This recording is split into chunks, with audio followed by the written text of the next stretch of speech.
All right, it's 7 o'clock, so we'll go ahead and get started. Really not a whole lot of stuff to cover for today, but what we'll do is we'll look at user input again, and then we'll look at some if-else statements, and then we'll talk about functions. That should be the majority of things that you guys should have to know up to the end of week 4. So let's look at user input again.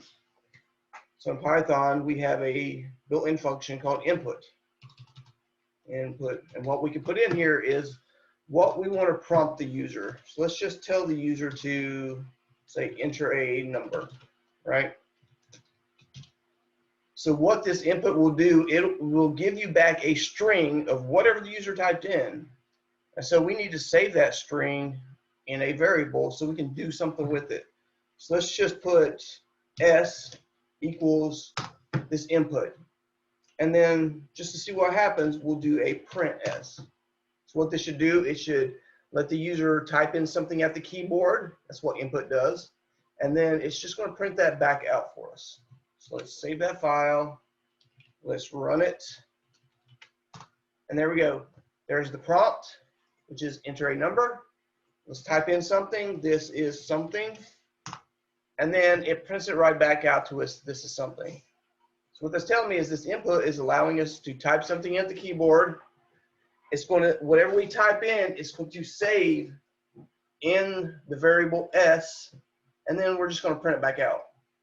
Well, how useful is that? Not too useful of a program, but let's make a program that, say, adds two numbers together.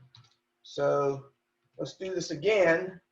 Enter a number and enter a second number. So we'll have the S1 and S2. Just so we can make sure it's doing what we think, let's print S1 and S2. So this should ask us for a number, ask us for a second number, and then it'll print them both back out to us. Let's make sure that works. Sure enough, enter a number, say 12, enter a second number, 23. And of course, it just printed them back out to us. So how do we add these numbers together? Well, you have to remember that this S1 and S2 is a string, meaning if I do, was it type, I think? If we ask Java, or not Java, Python for what the type of these variables are, it's going to tell us a string. So let's run that. Even though I type in what looks like a number, Python still says it's a string. So if we want to add them together, we need to convert them to an actual integer. And we can do that with, we can make S1 equal to int S1. So what that'll do, it'll take this string, which is S1, convert it to an integer, and save it right back in S1. Let's do that for S2 as well. Let's create some spacing here. We'll still print out the type again, and we'll see that these are now integer numbers. All right, so let's run that.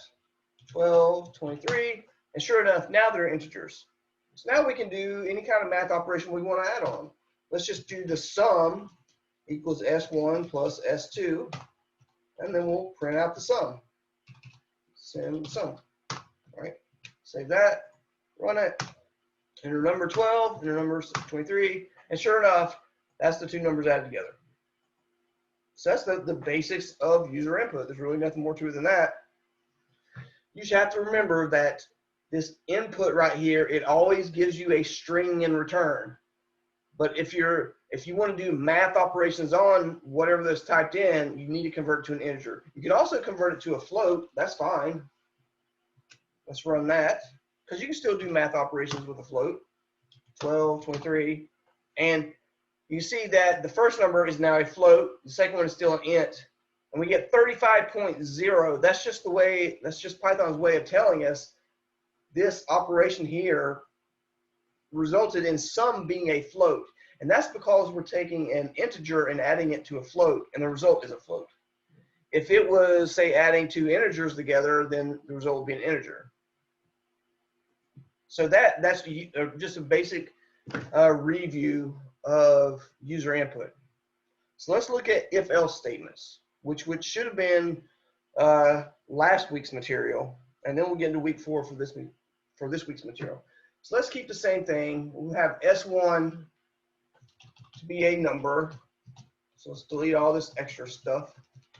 All right, so this program, again, we're going to enter a number, which saves that as a string. We're going to convert that string to, say, an integer. Now, let's do something based on what number they put in. So let's say we want to say, are you an adult? Yeah, Megan, I see your chat message. You can use eval here. That is also fine. What I don't like about eval is you are never sure exactly what type S1 is going to end up being. For instance, let's run that, and we will print the type of S1 after that. So let's do that. We'll put in S1, we'll do an eval on it, and then we'll print out whatever that is. So let's run that. So if we enter number 1, it tells me it's an integer. Okay.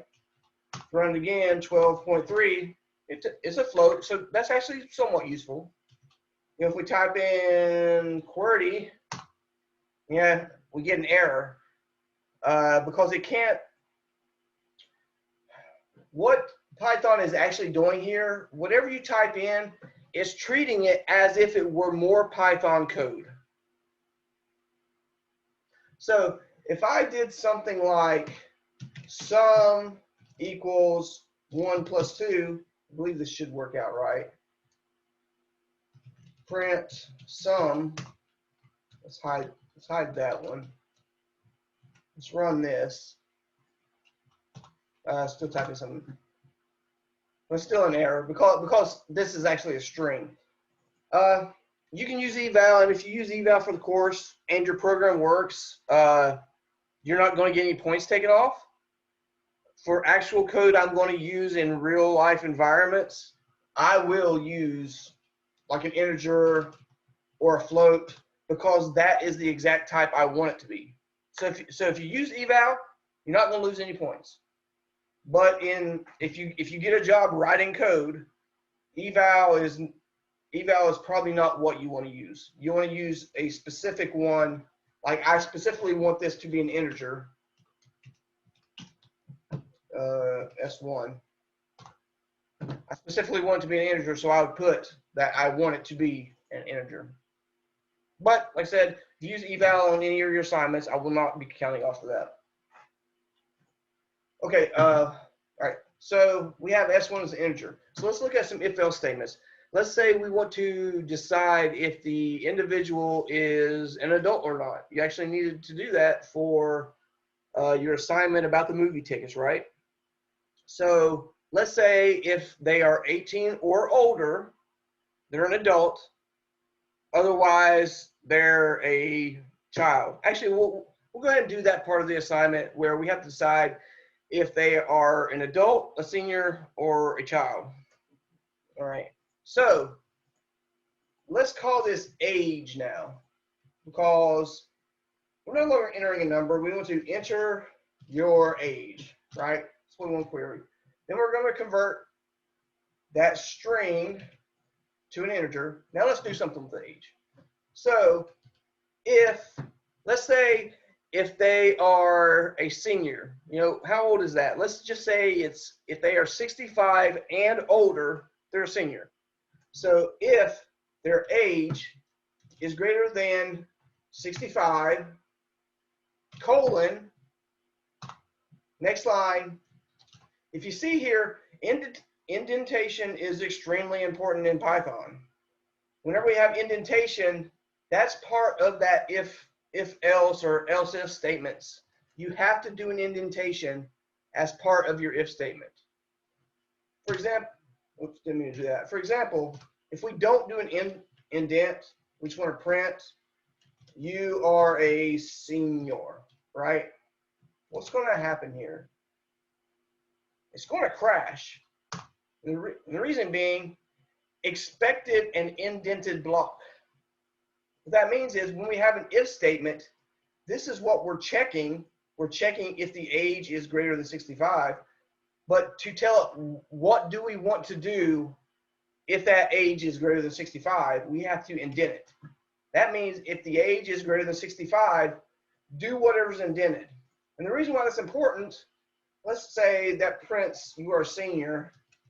Let's say we want to print that twice for whatever reason. Okay, you are a senior. If we do this right here, notice we do not have this one indented. What's going to happen is it's going to do this check. If the age is greater than 65, it's going to print that out. But then no matter what, it's going to print out this next statement. And the reason being is this one is not indented. And so if it's not indented, it's not part of this if checking statement. So let's run this and see what I mean. So run this. So if we run it as 67, sure enough, you are a senior for both of them. And that's because age is greater than 65. And so it does this. But then it also does this statement because it's not part of the indented block. It's just the next line of the program. So let's run it again and say you're 44, right? What happens is it's still printed out you are a senior. And that's because age was not greater than 65. So it skips this indented block, but then it resumes execution at the next indented block. So what we want to do here is everything that we want to be executed, if it passes the if statement, has to be indented like this. So if we run this now, let's say we put our age in as 67, and sure enough, it prints out both those statements because they're true. If we run it again and we're 44, it does not print out you're a senior because that it did not pass that if statement, and so neither one of these indentations got executed. Okay, so let's just consider it with one. Actually, we want it to be if they're 65 or older, right? So this greater than just checks, are they more than 65? So if I put in exactly 65, then it doesn't print out they're a senior. So you have to be careful with the wording of, say, assignments and exactly what they say. If I say 65 or older, then we need to have a greater than or equal to, meaning if age is greater than 65 or age is equal to 65, then we can print it out. We'll see that works now. 65, and indeed you are a senior. Okay. So now that's the basic if statement. If what you want to compare, and then you indent whatever code that you want to run whenever that is true. Okay, so then we have the else statement, which means if this is not true, then I want to do this code instead. You are not a senior. Let me spell right. Okay. Notice it is also indented because it's part of this else check. The indentation is very important in Python. So we're saying if your age is greater than or equal to 65, we want to print this out. Else, that means if your age is less than 65, we're going to print this out. If this is true, that's executed. Else, this is executed. So let's run that. Let's put in 77. This should print out you are a senior, right? There it goes. You are a senior. If they are less than 65, meaning if they are not greater than or equal to 65, if this is not true, it should print out they are not a senior.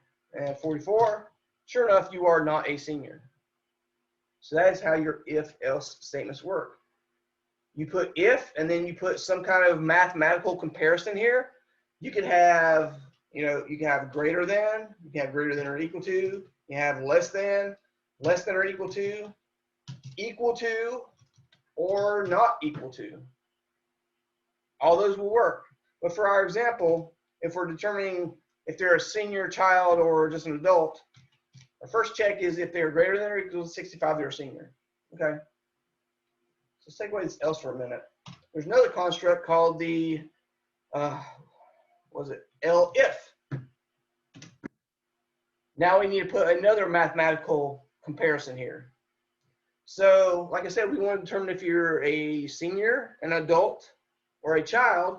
So let's do if they are an adult. Let's say if their age is greater than or equal to 18, or age is less than 65. So what's happening here, and we're going to do this print, you are an adult. So what's happening here is first doing this comparison. If the age is greater than 65, print you are a senior. If this is true, if this happens, then this gets just completely skipped. It doesn't even get executed. Because this is an else if, meaning if this is not true, then do this comparison. Right? So let's run this. Let's check it works. So we'll do the first one. Check if age is greater than or equal to 65. Let's put 65. And indeed, you are a senior. Right? Make it bigger. All right. So let's do it if they are in this adult range, if they're between 18 and 65. Actually, I'm sorry. This should be and. I actually made a mistake there. And the reason being is, let me tell you the difference between and or. And means this must be true and this must be true. If it passes both of those checks, then that gets printed out. If we put an or here, it means if this is true or if this is true, print it out.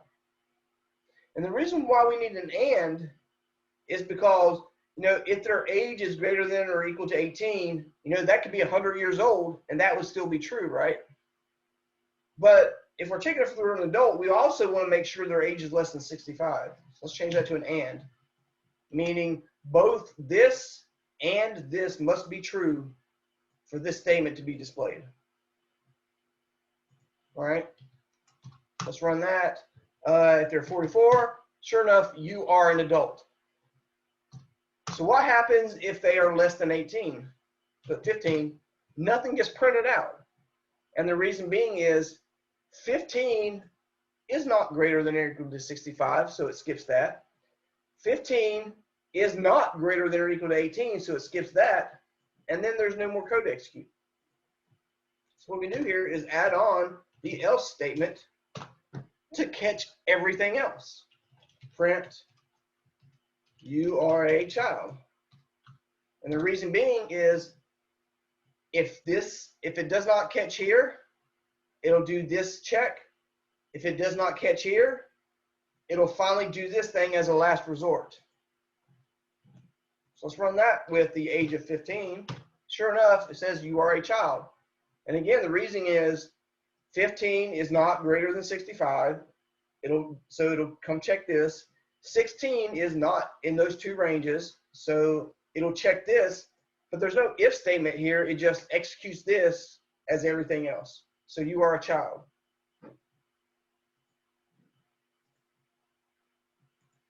So that is your basic if-else statements. And also looking at the and the or. Like I said, this should be very, very almost identical to what you need to do for not this week's assignment, but a previous week's assignment when you were doing the pricing for movie tickets, right?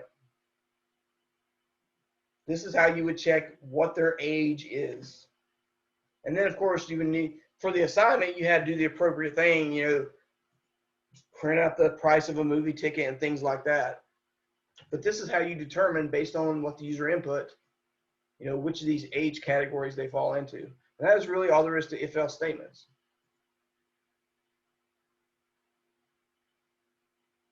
Okay.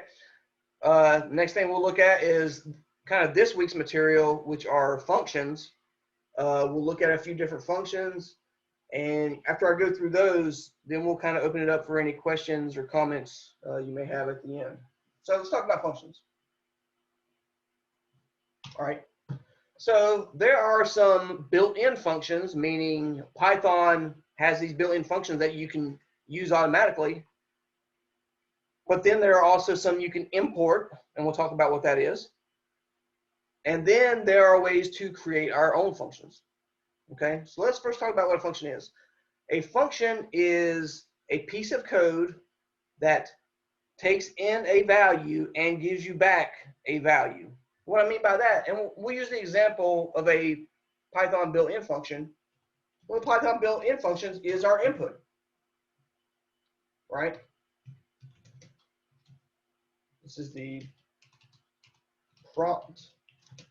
You know, we've been doing this for a couple weeks without you probably knowing that this input is actually a function, and it's a built-in function that Python provides to you automatically. And a function is, you can tell what a function is by, you see the name of it, and then you have this, then you have this starting and ending brackets here. Everything in between here is what they call arguments to the function. This is the input that you are giving to the function, information you are giving to the function. And the function will give you back a value. That's why we have this function, our variable is equal to this function. So this function named input is going to take this argument that we give it, and it's going to return to us a value that we are saving in this S1. So the argument we are giving to this input is this string. The string can be anything we want it to be. But this function knows to print that out to the screen, wait for you to type something in, and then return to you what was typed in. That is the whole point of this built-in Python function. I'm not going to run this because we've ran this input a lot of times in this course already. But that's an example of built-in function. There's another built-in function called max. Let's look at it. Max. These are just a few examples of built-in functions. This is not a comprehensive list. What max will do, it'll take two arguments, say 1 and 7, right? This built-in Python function max takes two arguments, and you can tell it's two because they're separated by a comma. A comma will separate your arguments. The first argument is the number 1. The second argument is the number 7. And what this built-in function will do, it'll look at these arguments you give it, and it will return to you the bigger value. So if we print this out, save it and run it, it returns to us this value of 7. And that's because this function is designed to return to you the bigger of the two numbers. There's one called min. Same concept, except it gives you the smaller number back. Run it. Sure enough, it gives us the value 1 back. Okay? But that's what a function does. A function takes arguments in and gives you a value in return. And in this example, it just gives you the minimum of your two arguments. Let's look at some more useful things. I talked about imports, import math. There's an import for Python called math. And what an import is, it means code that someone else has written. Code that you did not write yourself, but you want to use it because somebody smarter than us made a good function that we want to use. So there are a bunch of good functions in this thing called math. And the way you can declare that you want to use them is by saying import math. That means all of these math functions that somebody else wrote, we want to use those in our code. All right. So how do we use them? Well, I'm not going to show a comprehensive list of every single math function, but most math functions that you can imagine are available to be used. And you can always, look at documentation online for this math import about what all is available. But a few of them I'll go into is, let's say, square root, right? How do we compute a square root? Well, we'll have the answer will equal to, let's use the function. The function is math dot sqrt. That's just the name of the square root function. And we have to give it a number. We have to give it an argument of the number we want to find the square root of. So what this will do, it'll use the math.square root function. The argument I'm giving to it is 49. This will compute the square root for us and return to us the answer here. I use the variable name answer, but you can use whatever you want. You can use SSSS. That's fine. It's whatever you want to call it. But this will be where it stores the answer. Let's run this. Sure enough, the answer is 7.0. It actually returns it as a float because the square root returns a float value. And that's useful because while 49 works out great because it can be, it's 7 times 7, but if we have, say, 48, that's going to be a floating point number because there is no whole number that gets you to 48. So let's do the square root of that. And there you can see that is the square root of 48. There are lots of other built-in functions. There is pi. And actually, pi isn't a function. Pi is an actual value, right? So let's just print out math.pi. Print that out. And today's Pi Day, by the way, so make sure you go out and get a pi. There's the value of pi because it was in this import math, the value of pi. There is, say, sine and cosine. So math.sine, sine. So let's do the sine of math.pi, right? I think that should be like 1 or something like that. SSSS. Let's run this. And actually, it's some really small number because it's to the power of minus 16. Oops. Let's do the cosine of pi. Let's run that. And, oops, this is wrong. There we go. And the cosine of pi is negative 1.0, right? So these are what functions are. They're additional code that takes an argument in and gives you an answer back. And then you can do whatever you want with the answer. And it doesn't have to be on pi. We can do the cosine of 1.2, or whatever that happens to be. And there you go. That is the cosine of 1.2. Mind you, it is important to note that these math functions that take angles, because that's what cosine and sine is angles. And I'm not going to give you a whole math lesson, but you have to remember, you have to know that this is in radians and not degrees. It's just something to keep in the back of your head should you be using any of these math functions that are looking at angles, which cosine and sine are. There's also tangent. What's the tangent of 1.2? And that's the tangent of 1.2. So that is how you can import somebody else's functions to use in your program. So we import it like this, import math, and you have to know the name of the functions you want to import. And in this case, they're called math. And then to call those functions, to use those functions, it's math dot whatever function you want to use. I think there's absolute value, maybe. Absolute value of 1.2 is, there is no absolute value. I know there's probably a different name for it. I know there's a logarithm function, right? So all this, and that's the log of 1.2. And the great thing is we don't need to know ourselves how to compute the value of a square root or compute the log value. We can use these math functions that are already given to us to have it do the work for us, right? So that's the second example of functions. Final example of functions is how do we create our own functions, right? Let's say we want to compute the area of a circle, all right? So let's make a comment. So we know the formula, the area of a circle equals, what is it, pi times r squared. I think that's the area of a circle, pi times r squared. So let's make a function that does, well, actually, let's do it without a function and then with a function, okay? So let's get input from the user. Let's get the radius equals the input, enter radius. Let's convert that to a floating point number, because after you do the input, it's a string, and we want it to be a float. So radius is equal to the float of radius. All right. So let's compute the area.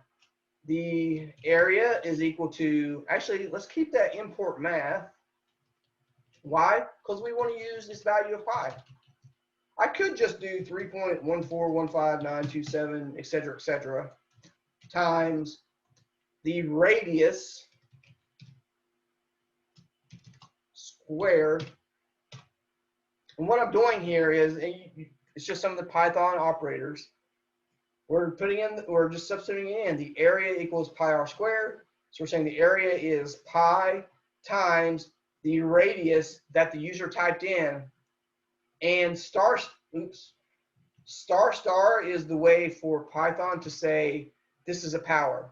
So this would be cubed. This would be radius to the 4th power, radius to the 10th power. But for our formula, it's radius to the 2nd power. All right, let's do that, and then we will print the area. So if I run this, I put in, say, a radius of 1. That's the area. And that makes sense because if we look at it, 1 squared is just 1. And then we're just saying 1 times pi equals the area. And so that looks right. So let's put in, a radius of 2. It should be like, that's radius squared. So that's 2 squared, which is 4, and that's 4 times pi. The reason why I left that math import in there is because math has a much more precise value of pi. This is out to, was it like 7 digits, but pi goes on forever. So math.pi is a lot more accurate. So let's run this again. You can actually see the difference a little bit in radius 2. So as you can see, this is with my value of pi, where I only went out to 7 digits, and this is with pi to much more significant digits. So that's why I use the math.pi there. So that's how we can compute the radius of a circle, right? So why, if I can just compute it like that, why do I need to make it a function, right? Well, let's say we want to do this several times in a row.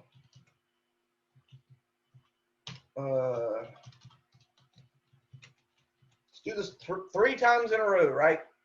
So look at all this code. We're doing the same exact thing. These are all the same exact steps 3 times in a row, and that is, it starts at line 4 and goes to, from line 1 all the way down to line 17. So that's 17 lines of code, right? Let's run this. You see inner radius of 1. What did I do wrong? Oh, I didn't save it. Let me save it. Now run it. So radius of 1, radius 2, radius 3, and it computes the value source, right? But look, this is identical code. This is identical to that. Identical code, and it takes up a lot of space. So when you have identical code repeated, that is a good indication you need to make it into a function. So how do we make it into a function?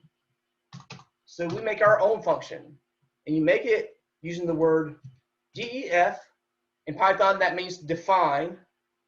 Now we have to give our function a name. Let's call it ask for radius and compute area. That's a long function name, but it's very descriptive, right?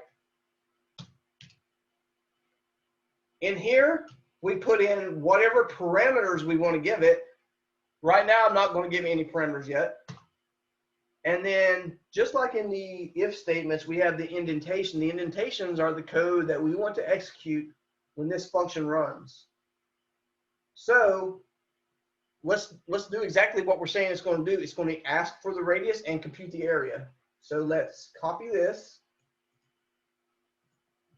Let's paste it up here. Remember, it needs to be indented to be part of that function.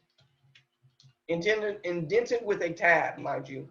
Okay, so here we are, ask for radius and compute area, and indeed we're doing that. We're asking the user to input the radius, we're converting that radius to a float, we're computing the area. Now let's give the area back. we can return area. Well, let's delete all this stuff.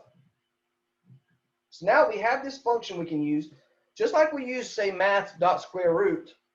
We have this function we can use to ask for a radius and compute the area of it. But what it doesn't do, it doesn't print out the area, does it? It just returns the area to us. It gives us the area back. So we can have A equals ask for radius and compute area, and we call it just like that. Now, the reason why we don't have any arguments in here, the reason why there's no arguments in there is because our function did not want any arguments. It did not need us to give it anything. All right, so let's ask for the radius and compute, and then we'll just print it out. Let's save and run that. And there you go. So we have this function. We call it ask for radius and compute area. The execution jumps up here to this function and starts running this code. So right now we're at the point where it's doing this input. So let's put in input. Let's put in 2, and then it prints out the area back to us. And the reason being is we typed in the radius, we converted it to a float, we computed the area, and we returned the area. And so when this function returned the area, it got saved in this variable A, and then we can print it out. And now look, we saved ourselves a little bit. For this example, it didn't save us too many lines, but it saved us a ton of code reduplication. Let's run this. Radius 1, 2, 3, and there you go. Same answers. But what we've done, all of this math stuff, we've only had to type it in 1 time instead of the 3 times in the previous example. The reason why that's useful is, what if you make a mistake? What if we just did radius to the first power? Obviously, that's the wrong answer, right? So we type that in. Those are the wrong answers for the area. And so when you come look and see what the problem is, oh, here was our problem, let's fix it. And now the problem is fixed for the entire program. We don't have to look at all the other times that we did this same math over and over to fix it. We just had to fix it in one place, that function. We run it, and of course it gives us the right answer. We could give this function arguments. Let's say we wanted to give it arguments. Arguments means whatever information I give the function. Let's call this prompt. And what we use it for, we'll use it as what we prompt the user to enter. So, still the same name of the function. The function still does the same thing, except now we need to give it an argument. We need to give it a prompt. And we will use that right here as the prompt for the input. And the name of it is not important. I could just call this P. But then I need to call it P here as well, because whatever value we give this function here is this value of P that we're going to use for prompt. So now when we call the function, when we use that function, it does expect an argument now. So let's give an argument. This is a P0. Let's call this P1. Let's call this P2. Meaning, each time I run this function, this is the thing that I want displayed as a prompt. These different prompts. And that's where functions become powerful, is when you give it arguments.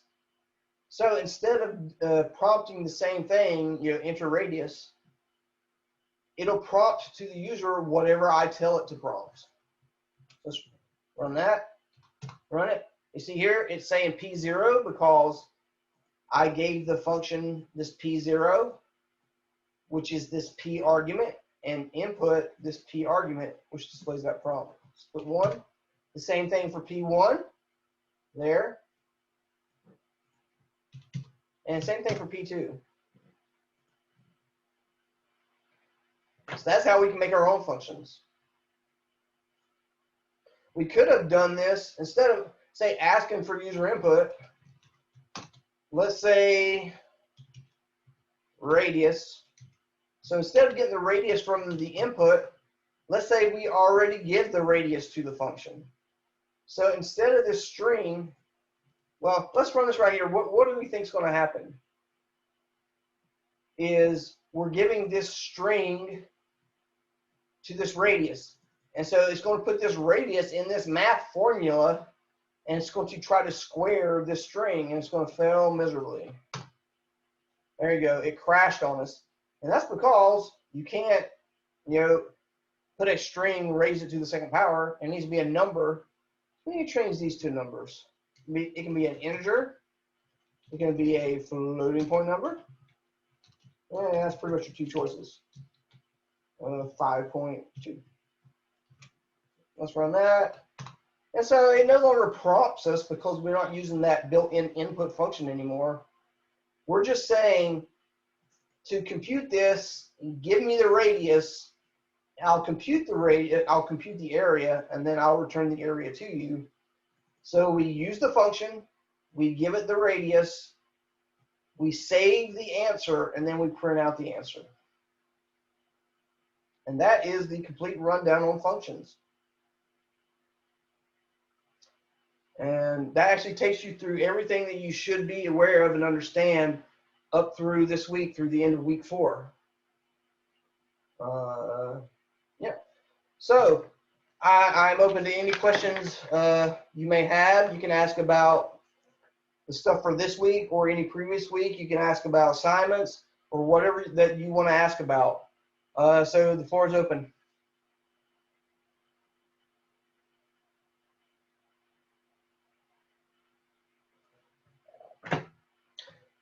In chat, what math functions should we be privy to? I mean, it really depends on what you need to compute.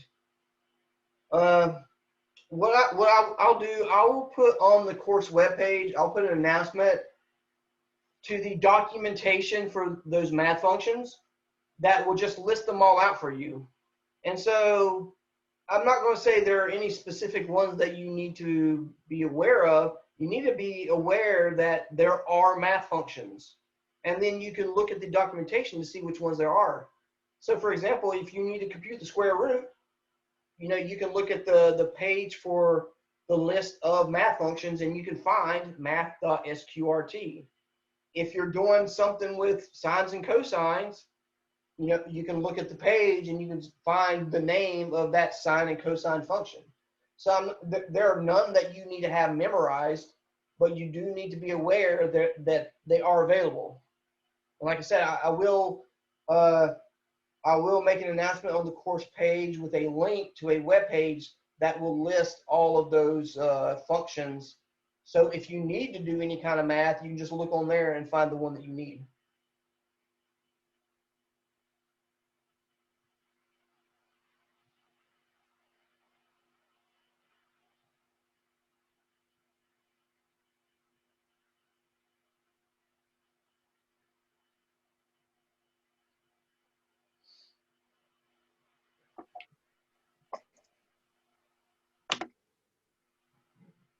Okay, good evening, Prof. So there's something came up to my mind, right? When you were when you were assigning the functions. So the one where you probably dictated the ask for radius and compute area. The initial argument you put in there. Now the question I actually have is this. Let's say we were to calculate different radius, right? And we already put the formula for area on there. The prompt in it, is it a prompt where we can now impute like different radius that helps to compute the formula for the area that we already put in the function? So because when we print the results are different, especially the result for the 1, the 2, for the sorry, I cannot scroll through this, but the results were different when it came to the areas, right? The areas for when it came to the area, the results were different. So the prompt, is it like Is this something where we could compute like the different radius we wanted to calculate or something like that? Right. So the prompt, if you can mute your mic so we don't get the feedback. Okay. All right. So the prompt is only what is displayed to the user on the command line, right? So let's add the prompt back on here. Let's add the prompt. That was right. And then we'll have the radius will equal input. Remember, input is the built-in function in Python that gets input from the keyboard. Prompt. Now remember, input gives you a string, but we need radius to be a number. So now we can compute this. So this prompt is only what is displayed to the user. It doesn't really have anything at all to do with the math that is performed. The prompt has nothing to do with the math, because if you look, the prompt is only used right here as part of this input, right? So when we change it to prompt, that means this right here needs to be a string now. It needs to be what we want to display to the user. This is the prompt. Let's delete these other ones. Okay. So when we run this, see if I can display all of that. There we go. So when we run this, what's going to happen is we're going to run this function. This is the argument we give it, which in this case is a prompt, and that's used as part of the input. So what we type here in the prompt in this string has nothing at all to do with the math. Oops. It has nothing to do with the math that is computed, right? Because the math is still the area. Even if I typed in enter dollars, right? Dollars has nothing at all to do with computing an area, right?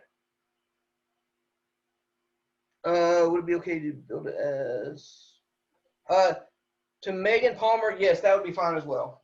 What you put in the chat. So when we run this, see, my prompt says enter dollars, right?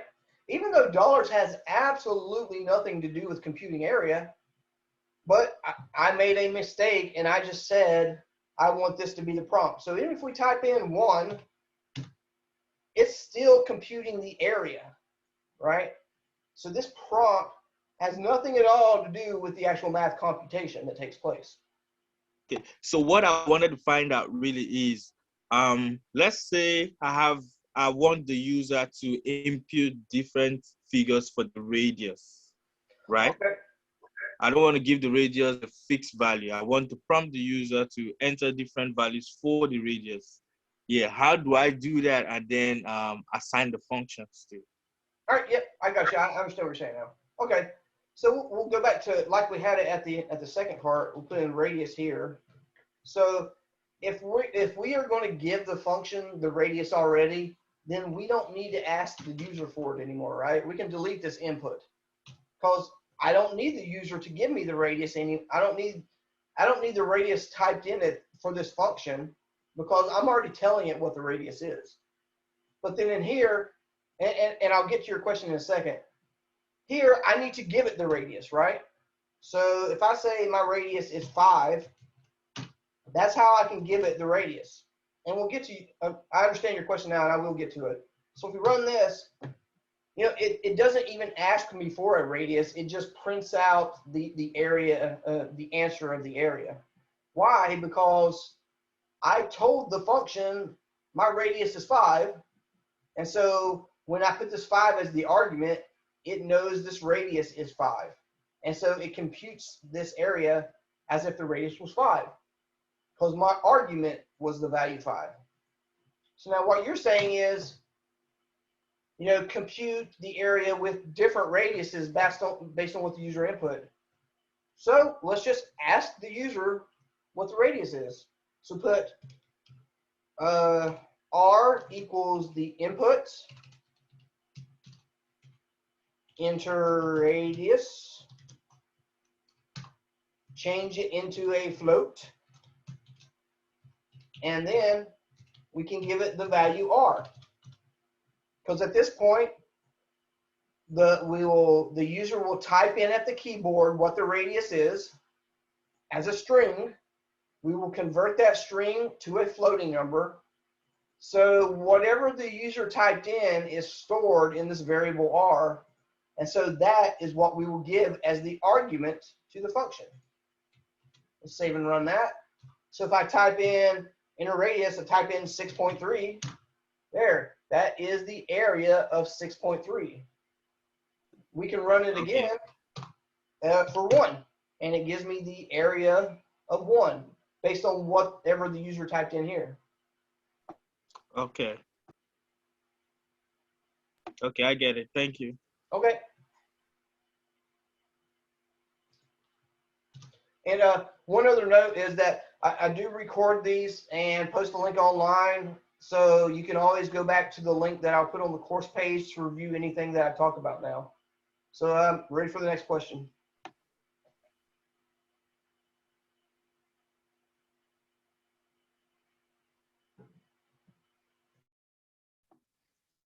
Okay, so the other question I actually have, right, is I don't know, I think it's also similar to this define function, right? Because let's say I want to write a program.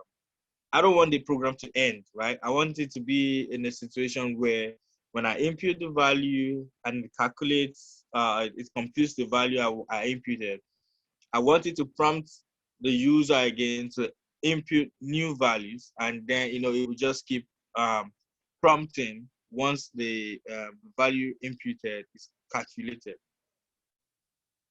Is it still this same function? Can it still work it like that? Yep, and I'll show you. We haven't got to that point in the class yet, but I'll go ahead and show you how to do that. Okay. I believe it is in next week's material, but I'll go ahead and show you. We have to do what we call a loop.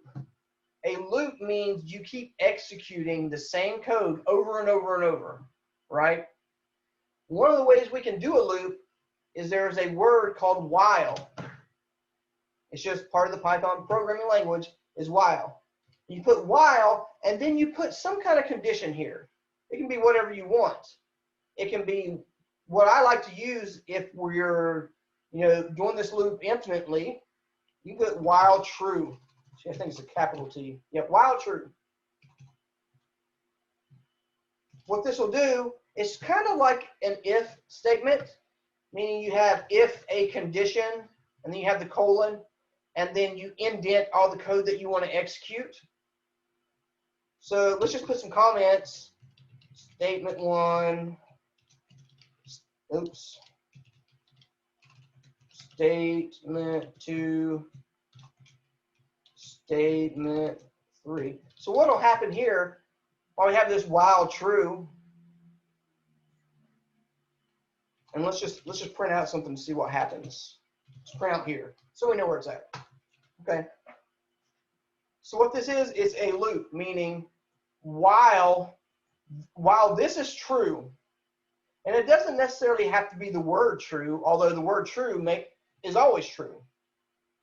When we use the word true, it means it's always true. This could be other things like, let's go back to our other example of age. Let's say our age is 65. We can have while age is less than 70 or something, right? What will happen here, age will have the value 65. So then we'll look at this loop. While age is less than 70, right now it's 65, so that's true. So right now, this is true. So it's going to execute all these indented items. So let's do a print age here. And what you'll see happen is it'll keep executing this over and over and over while the age is less than 70. And since we never change age, it's going to do that infinitely. So if we run this, look, it's printing out 65 forever, basically. And that's because it's doing this loop over and over and over and over, because every time it checks, age is less than 70. Let's change this to where we're going to print out the age, but we're going to add 1 to age. So let's do a little math in here. So age will start off to be 65. And now, while the age is less than 70, meaning 65, 66, 67, 68, 69, it'll run this code. But once age gets to 70, it's not going to do the loop anymore, because once age is 70, that means it is not less than 70. So it'll stop the loop and go down here to the rest of the code. So let's run this, and what you should see happen, it'll print out this age over and over until, let's rearrange those, until age is less than 7, until age is 70 or greater. Let's run that. If you see, it printed out the age of 65, 66, 67, 68, 69, and then it's going to start asking us for our radius again, right? It's going to start asking for our radius down here. So what happened is this code right here got executed repeatedly, right? So now let's go to your question of how do we input the radius a bunch of times, and how do we compute the radius over and over, right? Well, we just went over how to do the same code over and over right here. Well, let's just put our radius code in there.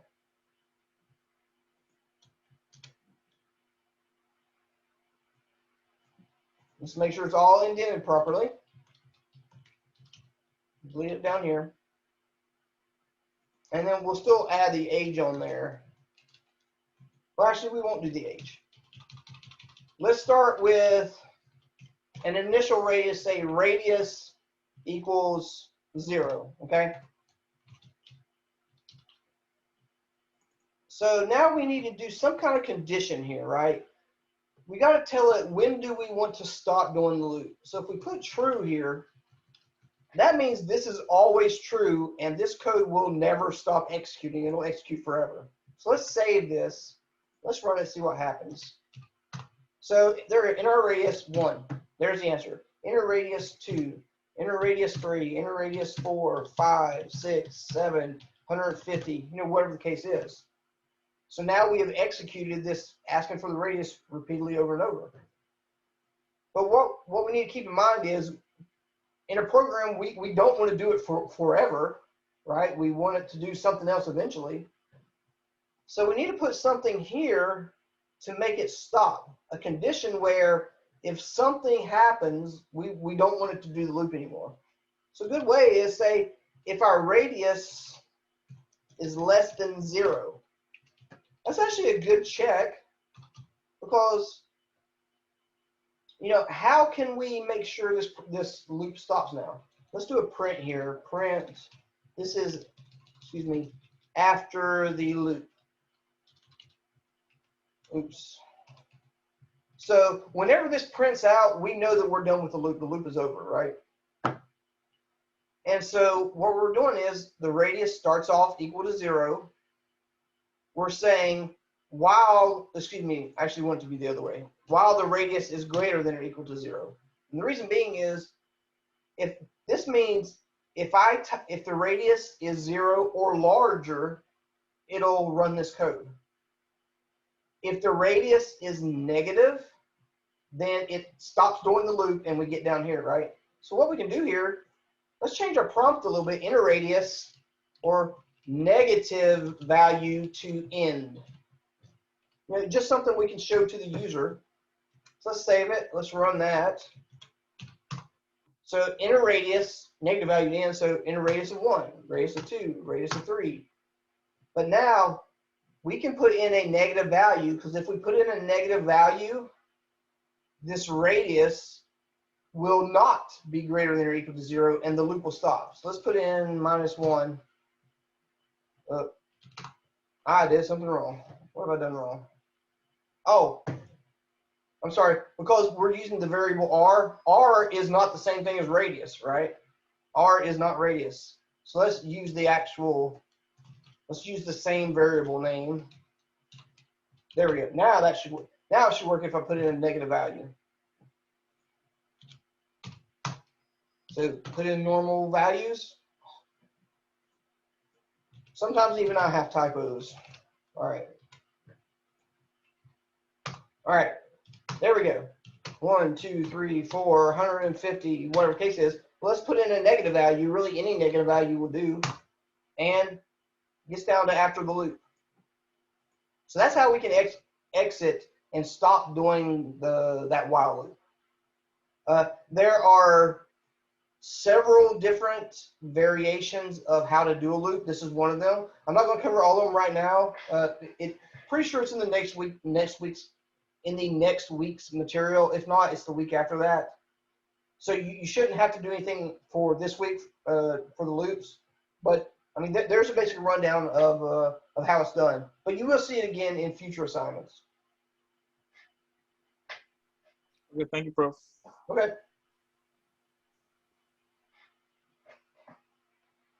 Ready for the next one.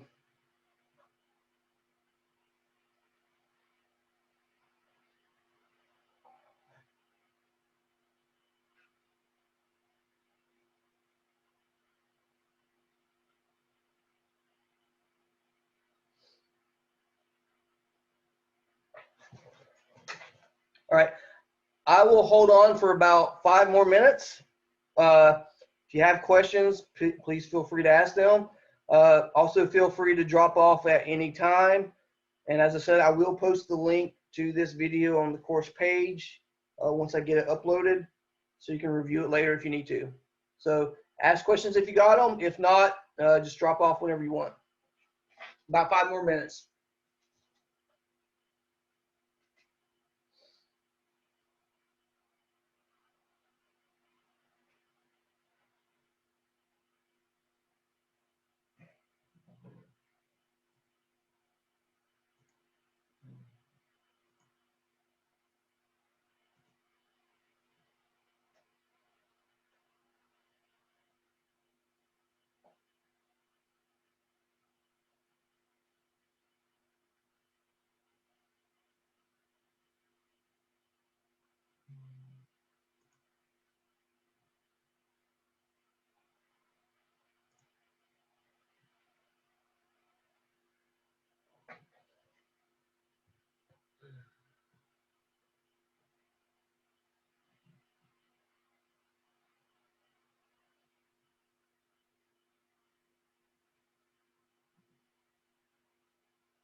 All right, nothing heard. I'm going to go ahead and shut it down and just look for the link on the course announcements coming out.